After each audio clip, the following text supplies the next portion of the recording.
Olá, gente. Boa tarde. Eita, tem que falar baixinho aqui, cara. Pode falar agora? Eu falo um pouco alto. Eu estava falando aqui com o Mineto que eu também sou descendente de italiana, então vocês vão ver eu fazer muito assim e mexer as mãos, então normal. Eu estou muito animada de estar aqui com vocês hoje. Eu gostei muito das palestras que eu tive a oportunidade de ver hoje de manhã. Eu espero e eu tenho certeza que a qualidade vai continuar sendo grande aqui. E eu também estou animada que eu estou vendo mulheres aqui em alguns locais, porque eu vou nos eventos e eu fico buscando mulheres para vamos lá conversar, vamos participar da comunidade, vamos aumentar a quantidade e tudo mais. E é isso, não é mesmo? Bom, então meu nome é Marcela, como o Jeff falou, Marcela Siciliani. Eu vou dividir um pouco com vocês a experiência que eu tive em um projeto, tá? E eu espero que seja agradável para nós, tá? Então vamos lá. Acho que é esse daqui que eu tenho que colocar. Então o projeto é sobre o case Shiva, é do Grupo Bandeirantes. Eu estava conversando com o Evandro, eu estava conversando com o Evandro, que o Grupo Bandeirantes é a Band, né? Então vou apresentar aqui para vocês. Eita. Assim, claro. Só um momento, por favor. Agora sim. E lá na Band a gente precisou responder essa pergunta. Então, se você precisa criar soluções para processamento de grande e quantidade de dados, veloz, eficiente e distribuído, você consegue fazer isso com Go, né? E todo mundo aqui deve ter já se satisfeito com a linguagem em relação a isso, mas eu vou falar também de outras coisas. Quem não trabalha com Go aqui? Não trabalha. Bom, então dá para fazer isso tudo, cara. Então vem com a gente. Vamos pro próximo. Porque Go é amor. Vai ter muitos golfers, eu amo o mascote do Go. Então vocês vão perceber isso. Esse é o nosso projeto que a gente fez lá na Band. Eu vou passar por todos os pontos. Eu sei que aqui não vai dar para vocês lerem o que está escrito, mas eu vou passar por todos os pontos e explicar que tecnologias que a gente usou, como que a gente resolveu alguns problemas, que problemas que a gente enfrentou, não só em relação à tecnologia, mas também em relação a pessoas, né? Que eu acho que é muito importante falar também. Então, um disclaimer é que a gente aqui não vai falar só eu usei tecnologia tal, eu usei filas, eu usei Rabbit, eu usei isso, não é esse o objetivo. O objetivo é falar também dos problemas que a gente passou para entregar esse projeto, tá? Então, aqui a nossa agenda, contexto, qual era o problema, a solução, a stack, a estrutura do Shiva, que é o projeto, e as lições que a gente aprendeu no decorrer. Falando um pouquinho da Band, a Band ela não é só a televisão, que a gente estava falando ali com o Evandro, ela é formada por um aglomerado de empresas, como vocês podem ver aí, são várias, rádio, televisão, impresso, e também do online. E aí que muito nos interessa, né? Para a gente de tecnologia, online é um dos pontos principais, na real. Assim. Então, a gente tem diversos sites, diversos canais e aplicativos que a gente tem que servir ali. Tem produção de podcast, tudo mais, então os números são muito grandes, né? E por isso que a gente precisa de agilidade. E aí eu tenho uma pergunta para vocês, quem puder, eu gosto de gente bem colaborativa, então espero que vocês me respondam, deixa eu falando sozinha. Qual que é o problema mais crítico para um negócio de comunicação que vocês acham assim? O mais crítico de todos. Disponibilidade. Obrigada, parceiro. Nós, família. Disponibilidade. Como? Interpretação, boa. Integração. O tempo da comunicação é muito importante para a gente. Então, vocês mataram quase todos os problemas que a gente tem. E, resumindo, o problema é tempo, né? Então, a gente precisa colocar informação rápido no ar. A gente não pode perder tempo, porque se a gente deixar a Globo fazer antes, tem alguém da Globo.com aí? Obviamente tem, porque o pessoal da Globo.com está ali atrás, eles não vão me deixar mentir. A gente quer passar o pessoal da Globo.com, cara. Então, aí a gente precisa colocar a informação rapidão no site, a gente precisa subir os vídeos rapidão. E aí, por isso que a gente precisa ser rápido. E para ser rápido, a gente não consegue fazer isso se a gente tem multiplataformas e tem que atualizar as informações em todas as plataformas. Então, a gente tem que prover para o usuário um único momento, uma única via de comunicação em que, através disso, consiga disseminar entre todas as plataformas que os usuários finais vão usar, que, no caso, aí é YouTube, o próprio site, seria o Vimeo, o Instagram e tudo mais, todas as redes sociais, né? As mídias, elas não podem ficar desatualizadas nas multiplataformas, então se o meu usuário entrar lá no meu site, ver um vídeo com uma descrição, e entrar no YouTube, ver o mesmo vídeo da mesma comunicação com outra descrição, não faz sentido nenhum, então a gente tem que manter os dados uniformes, né? Não pode ter informação errada e nem inconsistente, acho que como alguém daquele local ali falou. E aí é isso. E aí a gente percebeu que o nosso produto não eram os sites, o nosso produto não eram os canais no YouTube, não era só isso, o nosso produto era a mídia. Então, a gente tinha que cuidar com carinho da nossa mídia, deixar ela bem atualizada em todos os pontos, em todas as plataformas que a gente usava. Quando eu falo plataforma, eu estou falando da UOL, estou falando do YouTube, estou falando de rede social e dos sites e desses pontos. Então, qual que era o nosso contexto? A gente tinha um editor de vídeos, né, que é aquele, eu simbolizei com aquela tesourinha ali, cortando o filme. A gente subia os nossos vídeos para a plataforma do All Mais, depois a gente ia lá no YouTube, subia os nossos vídeos no YouTube, porque, né, os editores estão lá para isso, estão lá para trabalhar, pô. E E daí, depois disponibilizava no site e no YouTube. No nosso site, no site da UOL e no YouTube. Então, vamos fazer uma simulação aqui. Há alguns anos atrás, caiu o avião do Eduardo Campos, se eu não me engano, né? E vamos supor que a gente tivesse um editor de vídeos lá muito puto com o trabalho que ele estava fazendo, porque ele queria trabalhar na Globo e não na Band. E daí ele chegou lá e descreveu: o PT foi culpado por isso.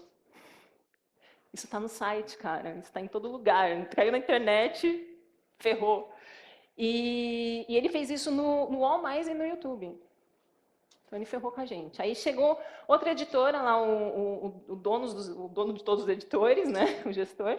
E aí ele viu aquilo e falou assim: cara, a gente precisa mudar isso agora. Já. Muda agora essa descrição. A gente não pode falar que foi o PT, a gente não sabe. Isso é péssimo, a gente pode ser processado.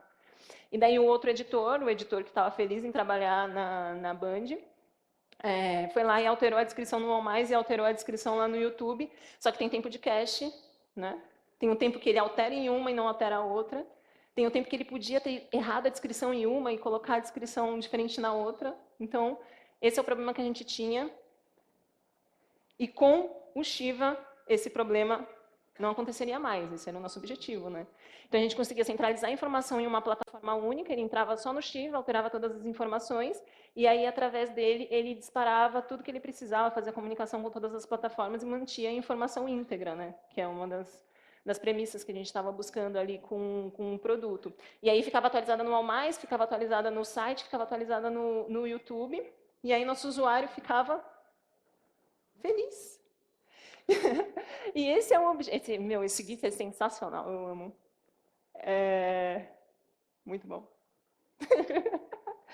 E aí, o que acontece? O usuário feliz, a gente está como? A gente está feliz, né, cara? Porque aí ele não vai encher o nosso saco. A gente vai conseguir trabalhar melhor, a gente vai conseguir entregar melhor, né? A gente vai conseguir crescer o produto e aumentar, talvez, as tecnologias que a gente está usando na empresa. Bora lá. E aí vem a pergunta, por que a gente escolheu o Go para poder caminhar lado a lado com a gente? Lá na Band a gente trabalhava com...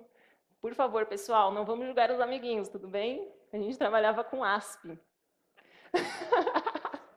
Eu sabia que vocês iam rir de alguma coisa aqui. Mas eu gosto muito daquele GIF. A gente trabalhava com ASP. E o ASP, cara, ele paga o nosso salário, a gente tem que respeitar, né? E toda a nossa plataforma estava, aliás, grande parte, o pessoal da Globo.com sai, grande parte estava em ASP ali, e a gente queria também aprender alguma coisa nova. Então, um dos pontos que fez a gente ir para o Go foi esse. Mas a gente também foi aprender Go porque era uma linguagem segura para a gente. Por quê? Porque tem uma grande empresa por trás dessa linguagem, que é a Google. E se resolveu para a Google, por que não vai resolver para a gente, sabe? É uma linguagem fundamentada em testes unitários. Na Band, a gente não chegou a implementar testes unitários. E, por favor, não façam isso na empresa de vocês. Comecem pelos testes. É uma linguagem fortemente tipada, é ótima para microserviços e tem um garbage collector que dá uma facilitada ali na manutenção da memória, né, do hardware do computador.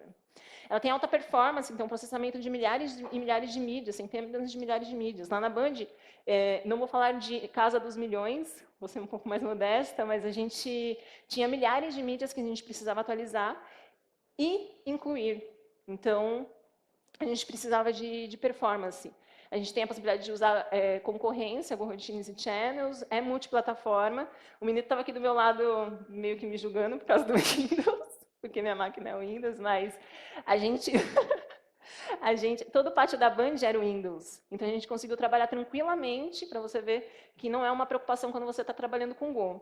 Performance, podemos conversar, mas é bem tranquilo colocar, inclusive está em Windows ainda lá. Mas eu tenho uma história muito tensa a respeito disso. E escalabilidade, que era algo também que a gente queria ter a possibilidade de ter. Hoje a gente tem centenas de milhares de mídias, mas amanhã a gente pode ter milhões, quem sabe, né? Eu espero que tenha. Eu não estou mais na Band, estou na RD agora, mas estou torcendo pelo pessoal. Boa sorte. E aí eu vou falar um pouquinho, eu falei um pouco da tecnologia que a gente usou algumas coisas legais lá também, mas eu vou falar um pouquinho de pessoas agora. Tem uma palestra muito foda, me perdoem o palavreado, mas eu não tenho outra palavra para explicar isso, que é do Vitor Medroni, ele deu essa palestra lá no Front em Sampa, tem disponível na internet, assistam, e fala de pessoas. Então, quando a gente vai fazer a escolha de uma stack, a gente tem que também ter junto as pessoas com a gente. Então, o seu gerente, o seu gestor tem que acreditar naquele processo também. O seu time tem que estar afim de estudar aquela nova tecnologia também. Tem que ter o time da empresa para poder permitir que você consiga estudar e implementar aquilo corretamente. O Go, ele tem uma curva de aprendizado muito bacana, só que a gente tem que tomar um pouco de cuidado quando a gente ouve e fala isso para pessoas que estão entrando. Porque você colocar um Hello World é diferente de você colocar um cara em produção, cara. E alguém te ligar no fim de semana. Ou à noite você está ocupado e não poder atender, sabe? Então, e também você tem que pensar que a gente não está falando só de colocar alguma coisa que comunica com outra API em produção, não é só isso.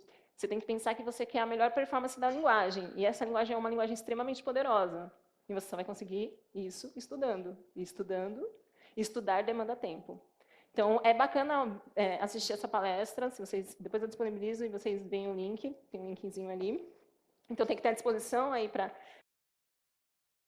ter apoio da gestão e da equipe, ter o respeito à curva de aprendizado, porque a gente erra pra caramba quando a gente aprende uma linguagem nova, né? Eu vim do C Sharp, trabalhava com Windows Forms e, cara, é totalmente diferente. Eu não sei, quem é programador C Sharp aí? Tem? Ah, tem uma galerinha aí. Tamo junto.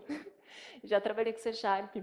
E é totalmente diferente do Go, né? E tem que tomar um pouquinho cuidado, tem que dar uma segurada ali na emoção, porque todo mundo quer aprender coisa nova. Todo mundo quer colocar coisa nova em produção. Todo mundo quer chegar aqui numa palestra e falar um monte de coisa legal, né?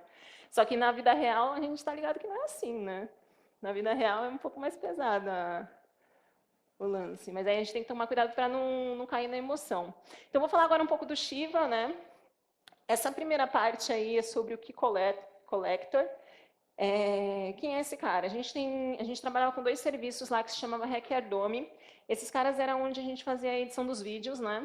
É onde a gente cortava os vídeos, via que parte ficava mais importante, tudo mais. Os editores faziam isso, eu não fazia isso. Mas depois disso a gente precisava pegar essas informações, coletar desses locais e colocar em algum lugar. E onde que a gente decidiu colocar isso? Colocar isso no Rabbit, porque a gente precisava de alta disponibilidade. Então, a gente pegava as informações lá no REC, na fila do REC, que era um JSON, e na fila do Ardome, transformava isso numa mensagem, falava de onde veio aquela informação, para onde que ela vai. Então, ela vai para o UOL ou ela vai para o YouTube. São essas três filas que a gente vê aqui na parte intermediária. Deixa eu mostrar aqui. Nessa partezinha aqui. E ele ficava num server, nesse caso dedicado, não teria essa necessidade, mas a gente decidiu fazer por assim, e colocava dentro da fila do RabbitMQ, usando um fanout. Não precisava ser fanout, podia ser um PubSub, podia ser alguma coisa mais simples. mais um tipo mais simples de fila, mas a gente decidiu isso por outros planos, né? Alguém mexe com RabbitMQ aqui? O resto não mexe, obviamente, é um bit, né? Mas quem não mexe, cara, tem um material muito bacana do Rabbit para estudar, tem exemplos em Go lá, então eu super indico. Foi mais ou menos o nosso norte foi isso, foi a comunidade. E é isso, eu acho.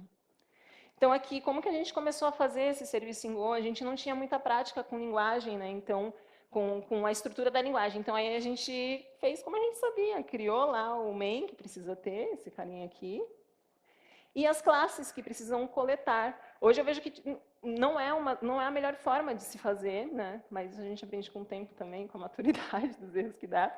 E eu uso o Realize para dar... Alguém usa algum tipo para dar load automático? Quem não sabe o que é Realize? Alguém não sabe? Realize é quando você está codando e aí você salva e automaticamente ele faz um reload e você não precisa derrubar o servidor e subir de novo. Então isso é magnífico, eu amei conhecer isso, cara. Porque aí eu não precisava subir de novo o servidor, apesar que em Go isso é muito rápido, né? Então eu recomendo usar. Aqui a gente também aprendeu, é importante dizer que a gente aprendeu também que documentação é no código, então aí a gente começou a usar o README. Eu acho importante dizer que, como eu vim do C#, a gente não era muito ligadão assim, em lance de código aberto, como que eu vou dizer, de pacotes, de outras pessoas utilizando, era tudo dentro de casa. Então, quando a gente veio para o Go, a gente aprendeu que isso é muito importante. A gente fazia a documentação para que outra pessoa consuma, e não necessariamente pessoas do seu time, mas pessoas de fora, né? Porque se a gente quer usar uma linguagem aberta, a gente quer participar da comunidade, permitir que a comunidade aprenda com a gente também. Então, foi uma coisa que a gente lá, enquanto time, aprendeu. Dá para enxergar isso daí, pessoal? Tá tranquilo? Não? Não dá para enxergar. E agora? Bom, eu vou falando e vamos ver se qualquer coisa vocês... Mãozinha, beleza? Então, não tem muito segredo, não. Na verdade, eu queria mostrar para vocês aqui os importes. Lá na documentação do Rabbit, eles indicam usar esse pacote de Threadway AMPQ. Foi o que a gente decidiu usar lá, justamente porque tinha uma documentação muito ampla e vasta para a gente estudar e implementar o que a gente queria. E eu acho importante ressaltar que em Go, eu vim dividir um pouco do que foi essa experiência para a gente, então acho importante ressaltar que nem sempre vocês precisam utilizar pacotes para fazer coisas simples. Eu acho que isso é muito importante ressaltar. Porque aqui, por exemplo, a gente usou o pacote net/http, que é esse que eu estou mostrando aqui, pessoal. E só com esse pacote eu já consigo subir um servidor e consigo servir rotas. E para esse caso, a gente não precisaria usar um pacote de terceiro para fazer. E por que eu vou usar, né? Por que eu vou, aquela máxima, por que eu vou usar uma Ferrari para andar no pátio da minha casa? Porque eu não tenho, mas, sabe, não preciso usar um pacote super foda para fazer uma coisa simples. É isso que eu queria deixar aí de mensagem para vocês. Então, o Go é uma linguagem extremamente poderosa, ele te dá a possibilidade de fazer coisas com pouco. Então, use esse pouco, seja simples, né? Simples é melhor. Próximo. Então, aqui é o receiver. Então, o primeiro que eu falei para vocês é quem manda a mensagem, né? Ele não sabe se chegou a mensagem, se não chegou. Esse cara é quem recebe a mensagem. E ele recebe e coloca aonde?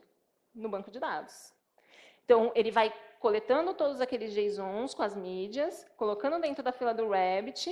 Esse serviço se conecta com o Rabbit e coloca dentro do banco. E aí a gente pode usar isso para o que a gente quiser, né? Eu vou mostrar um pedacinho aqui do código. Aqui, novamente, eu mostrei uma estrutura de pastas, né, que a gente estava usando lá. E tem uma coisa que eu acho que é muito importante aqui. Vocês sabem o que tem dentro desse utils aqui? O universo, né, cara? Pode ter o que a gente quiser, cara. Mineto deve estar me criticando ali, né? Com certeza. Mas quando eu cheguei no Go, quando eu comecei a aprender Go, eu falei assim, cara, eu posso fazer uma pasta ali e colocar tudo que é útil. Por que não? Só que não é uma boa estratégia, e eu falo isso para vocês, eu falo por que isso não é uma boa estratégia? Justamente porque alguém me respondeu. Um desse lado respondeu tudo, e o outro que me respondeu ali do outro lado, nada. Isso não é coerente. Então, o bacana é você colocar paths no Go que façam sentido, em nomes de paths que façam sentido, que tragam, que te falem abertamente o que se trata. E eu vou abrir aqui para vocês o que tem aqui dentro.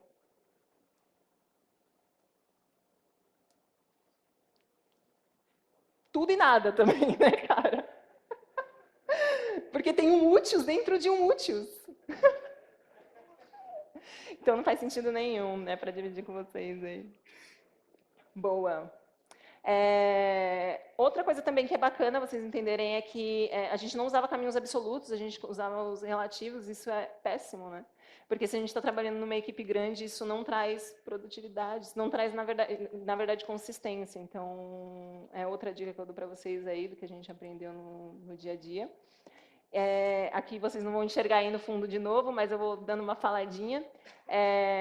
Aqui é um exemplo de programa, na real. É para trazer para a galera que está iniciando. Na Band a gente trabalhava com tasks, services e APIs no Windows. E como que a gente amarrava isso? A gente disponibilizava isso. No Linux é totalmente diferente. No Windows, a gente coloca isso amarrado nos services do servidor. E para isso, eu preciso dessa estrutura aqui, para falar quando que começa o código, quando termina, para falar se ele vai continuar rodando ou não rodando. Então, seria isso, né? Falando um pouquinho da nossa API Dashboard, ela só se comunica com o banco de dados, obviamente, ela não tem comunicação nenhuma com o RabbitMQ, não teria sentido nenhum ter, né? E aqui o nosso projeto novamente. Aqui eu queria salientar, você vê, a gente colocou um pacote chamado Slug. O que significa Slug? Entendeu? Então, é importante também dar uma salientada nisso. Deixa eu ver aqui que eu coloquei. Colocar sempre o nome dos packages adequadamente. E aqui tem um exemplo de como que a gente usa o Echo, né? Echo é uma biblioteca para poder servir as rotas, né? Alguém não conhece o Echo? Echo é como se fosse um HTTP, só que ele é muito melhorado, ele tem várias outras funcionalidades, é bacana de usar e tal. Então aqui a gente precisava, porque a gente estava tratando de uma API, então a gente precisava de mais recursos para poder fazer essa API, então é isso. Vamos lá. Uma coisa que a gente aprendeu também, a gente tentou fazer uma API REST, mas a gente falhou miseravelmente nisso, porque a gente começou fazendo a API REST aqui, beleza, mídias queue, mídias ID, delete, isso daqui devia estar aqui, dentro do put. Aí aqui mais para frente a gente tem um get, que faz um unlink. Então, o objetivo mesmo era só dividir com vocês, né? A gente tem que ter muita atenção quando a gente está fazendo, se propondo a fazer alguma coisa e seguir isso, né? Seguir a nossa ideia inicial. Aqui a gente tem alguns serviços de maintenance, né? Então, a gente tem o Sync Views, que é de sincronização, o Task Schedule e o Task Queue Remove. A gente fez alguns services para poder continuar sincronizando as mídias lá com a UOL e atualizando as mídias dentro do nosso banco de dados. Então, ele via as mídias lá no UOL, só que a gente não tinha as informações de views, a gente fez um service específico para coletar aquela informação e colocar aqui dentro. A gente teve alguns problemas, na real, porque esse serviço, se ele quebrasse, ele não tinha nenhuma ponte aqui, então, como acontece com o Rabbit, que você coloca a informação ali na fila e você pode ir consultando, né? Aquilo fica vivo para você. Não acontecia, a gente não tinha esse caso, mas é um ponto de melhoria que a gente podia implementar lá, né? O Task Schedule é que eles tinham necessidade de fazer um agendamento das mídias e aí a grana está curta para deixar a gente 24 horas por dia lá, né? Então aí a gente precisou colocar essa task aí para poder incluir ou remover e disponibilizar uma mídia, né? E o remover é o que ele está falando aí, ele só remove. Boa. Aí eu vou beber uma aguinha, pessoal. Deixa eu ver aqui.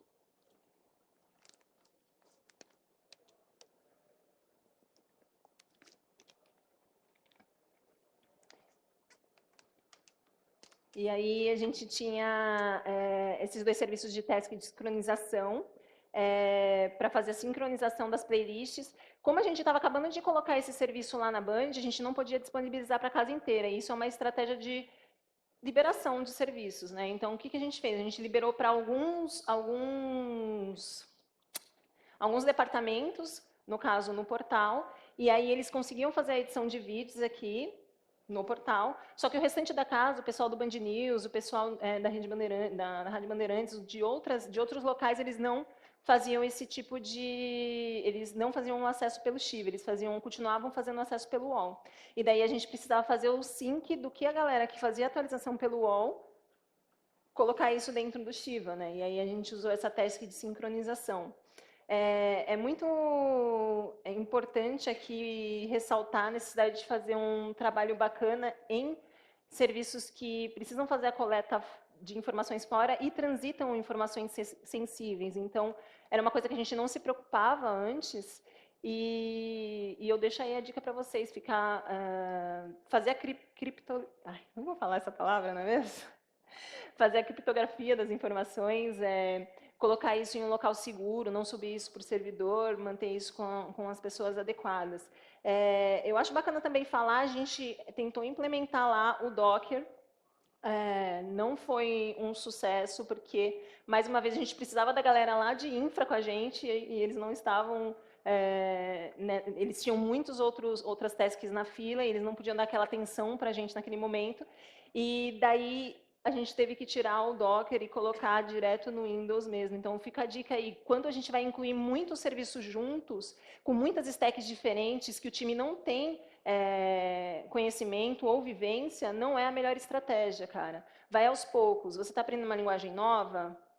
Inclui primeiro o serviço com a linguagem nova, depois inclui o serviço com essa stack do Docker, depois inclui talvez com uma fila e tudo mais, para vocês não deixarem de subir um serviço importante aí e quebrar o negócio. O próximo ponto sobre, eu vou falar aqui com vocês sobre a API externa e a API mobile. Nesses dois casos aqui, a gente fazia a comunicação novamente com o banco de dados SQL, e a gente tinha os caches, né? Então, a gente precisava ter uma camada de cache ali, porque o site não podia cair, e todos os sites da Band bebiam desses caras, bebiam do Shiva. Então, é isso.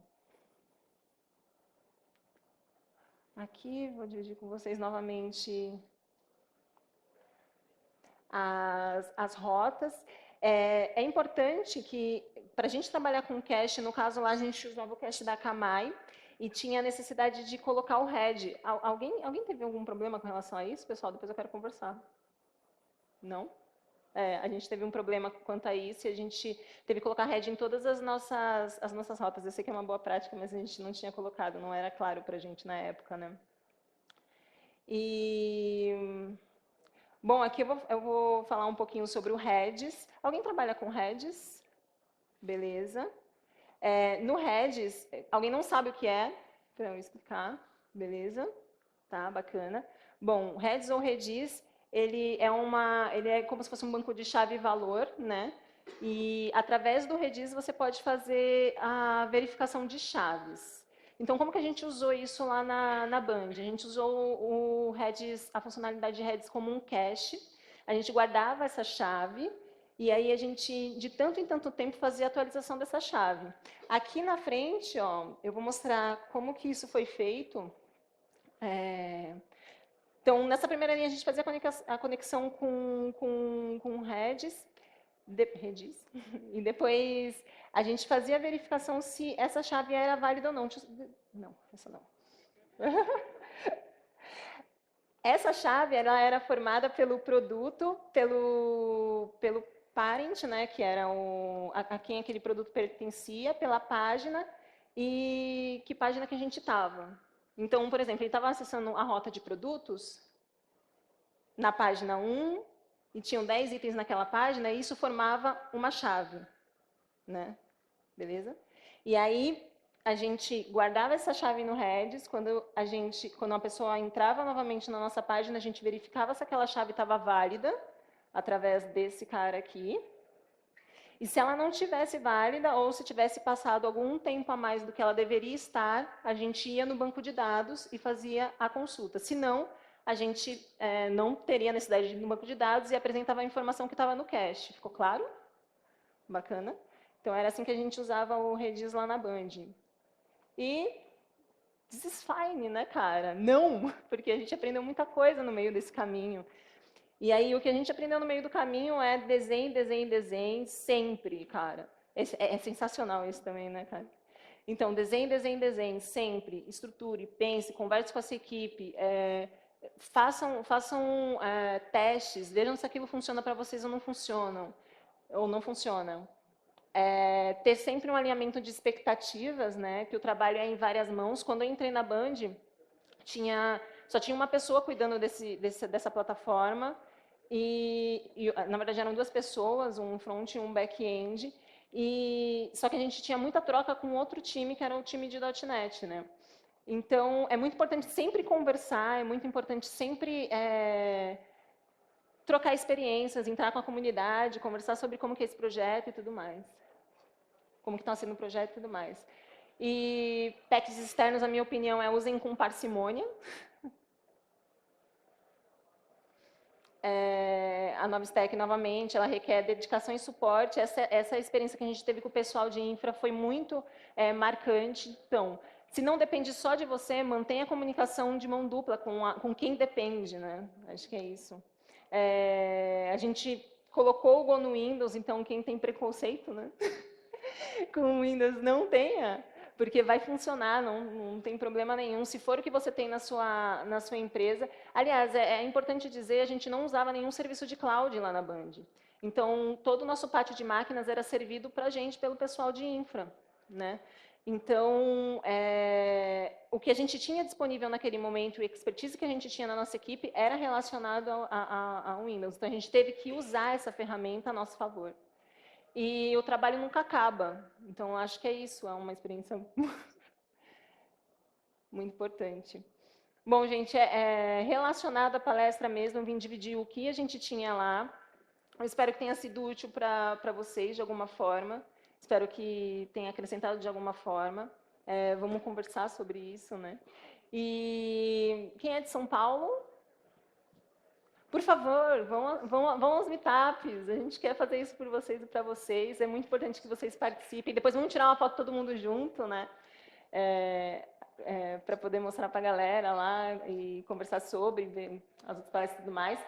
Siga a gente lá no Twitter, converse com a gente pela internet. A gente não é de Floripa, mas a gente gosta muito daqui e a gente quer continuar esse papo na internet, então é muito importante a gente conversar. Tem a WWG, eu vi alguém falando aí. É uma iniciativa de mulheres, para mulheres, feita por mulheres, para a gente aumentar a quantidade de mulheres aqui nessa divisão. Eu não sei se vocês, homens, perceberam, mas tem poucas, né? Não tem como não perceber. Mas o sonho é que aqui a gente tenha 50-50%, que tenha muito mais mulheres aí, muito mulheres aqui em cima também. Quem sabe ano que vem não fica meio a meio, né? E aí? Vamos começar a submeter? Tem as outras redes aqui que a gente está, no Slack, no Telegram, vem procurar pela gente. Tem os meus contatos, se vocês quiserem também a gente continuar uma conversa. Vamos conversar, vamos bater um papo. Aí eu vou beber mais uma aguinha antes de terminar aqui, só um minutinho.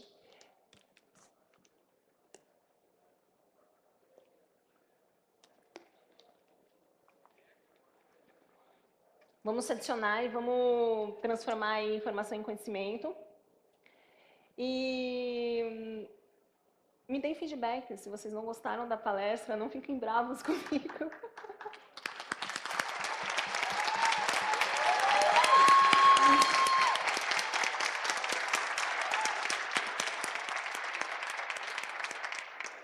Parabéns para vocês, obrigado, viu, gente? E eu queria dizer uma coisa, eu não sei se ficou alguma dúvida, eu não sei se eu fui didático o suficiente, por favor, me deem realmente feedback, se foi chatão, pode falar, se foi legal, fala também.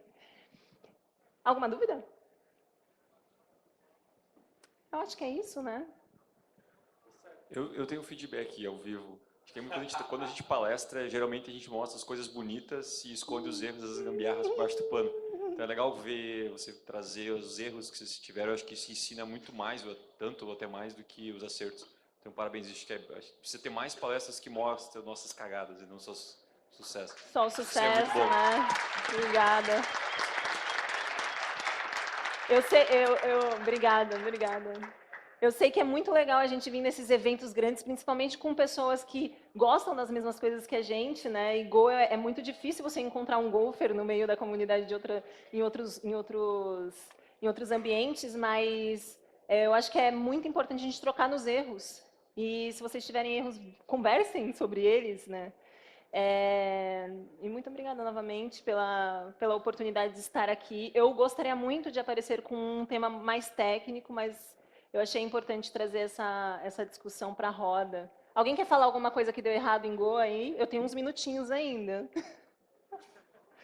Alguém quer? Acho que vou dar uma sugestão. Vamos deixar Para Lightning puxar isso Talks? para Lightning Talks. Boa, Isso. boa. Fica legal. Boa. Então, Marcela, mais uma vez, obrigado. Obrigada a você. Valeu, Obrigada parabéns a você. pela palestra. Obrigada. E enquanto o Everton já vai vindo ao palco já para...